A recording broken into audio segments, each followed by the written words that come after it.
턱이 뾰족해지고 부정교합, 앞니가 돌출되는 등 멍하게 보이는 인상을 주는 아데노이드 얼굴이 되게 됩니다. 안녕하세요, 코넥트 구독자 여러분. 아이가 잘 때 코를 많이 골고 평소에 입을 벌리고 숨을 쉬고 중이염도 잘 걸리고 입에서 냄새도 나고 편도염도 잘 생기고 열도 자주 나고 이런 아이들이 있는 경우 병원에 가면 편도가 안 좋습니다, 아데노이드가 안 좋습니다 이렇게 말을 듣는 부모님들이 많은데, 오늘은 그 아데노이드에 대해서 설명을 드리겠습니다. 편도에 대해서 말씀드리겠습니다. 편도라는 거는 우리 몸에서 외부로부터 이물질이 들어왔을 때 우리 몸을 방어하기 위해서 면역 기능을 갖는 부분들이고, 우리 몸에는 하면 보이는 은행할 만한 구개편도, 보이진 않지만 목젖 뒤에 마치 사과잼이 굳은 거나 젤리가 있는 것처럼 인두편도라는 것이 있는데 다른 말로 아데노이드라고 합니다. 그 다음에 혀 뒤쪽에 설편도, 이렇게 세 가지 편도가 있습니다. 이 편도들은 태어나서 2살부터 기능이 왕성해지기 시작해서 4살에서 6살 때 제일 왕성하게 기능을 갖고 10살 정도가 되면 그 기능이 많이 줄어들고요, 사춘기가 되면 소멸돼서 없어지고 몸에서 사라집니다.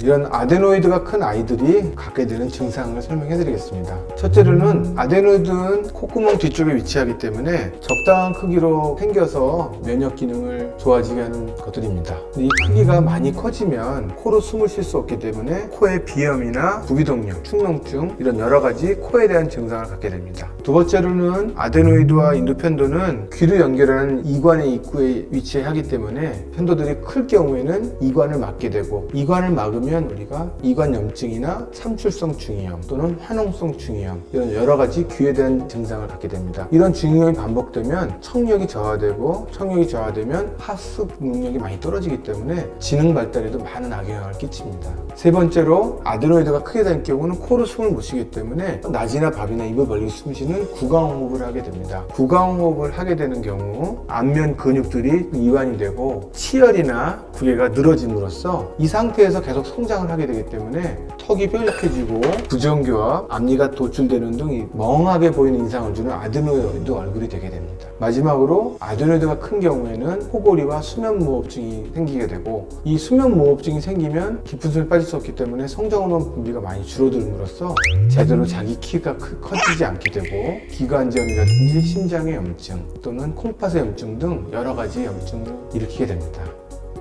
이런 증상을 갖게 되면 키도 다 성장을 잘 못하고 얼굴 모양도 변형을 오기 때문에 아데노이드가 너무 큰 경우에는 치료를 해야 됩니다. 약물 치료나 다른 특별한 물리치료 같은 것은 아데노이드 크기를 줄일 수는 없고요, 크기를 줄이게 하기 위해서는 띄어내는 수술적인 치료밖에 없습니다. 이 수술은 아이가 15kg가 넘으면 수술할 수가 있습니다. 특별한 출혈성 소인인 병을 갖고 있지 않고 15kg 넘으면 아데노이드 수술을 할 수가 있고 전신마취하에 시행되게 됩니다. 그렇지만 다른 전신마취처럼 시간이 길거나 수술 후에 여러 가지 문제를 일으키지 않는 아주 간단한 수술이라서 많은 걱정을 안 하시고 수술을 결정하셔도 될 것 같습니다. 수술 방법은 아데노이드는 사과잼이나 젤리가 붙어있는 상태에 있기 때문에 이 조직을 기구를 이용해서 떼어주고 떨어진 부분을 지혈을 잘 시켜주고, 인두편도도 이렇게 은행같이 생긴 거를 조직에서 잘 떼어주면 되기 때문에 수술하고 나서 째거나 꼬매는 등 그런 위험성이 없는 수술이라서 간단히 끝낼 수 있습니다.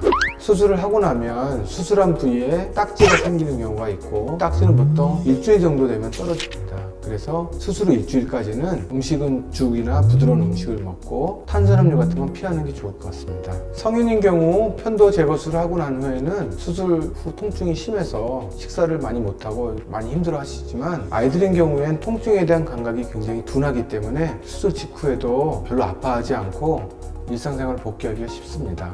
오늘은 아데노이드 비대에 대해서 알아봤습니다. 아이가 입을 벌리고 숨을 쉬고 밤에 잘 때 코를 골고 하는 아이들, 아데노이드 비대에 대해서 걱정을 많이 하시죠. 이렇게 아데노이드 비대를 치료를 안 하고 방치한다면 얼굴 빌근형이 온다든지 키가 크지 않고 지능 발달이 저하된다든지 하는 여러 가지 문제가 생기게 됩니다. 그리고 아데노이드 얼굴은 양악술이나 치아 교정술 이런 것들 통해서 많은 돈과 많은 시간을 들여서 교정을 해볼 수 있지만, 키가 크지 않거나 지능이 저하되는 것은 후에 어떻게 교정을 할 방법이 없습니다. 이렇듯 아이가 아데노이드 비대로 고민하시는 부모님들이 이 영상을 보시고 도움이 됐으면 좋겠습니다. 구독과 좋아요, 아래 댓글 부탁합니다.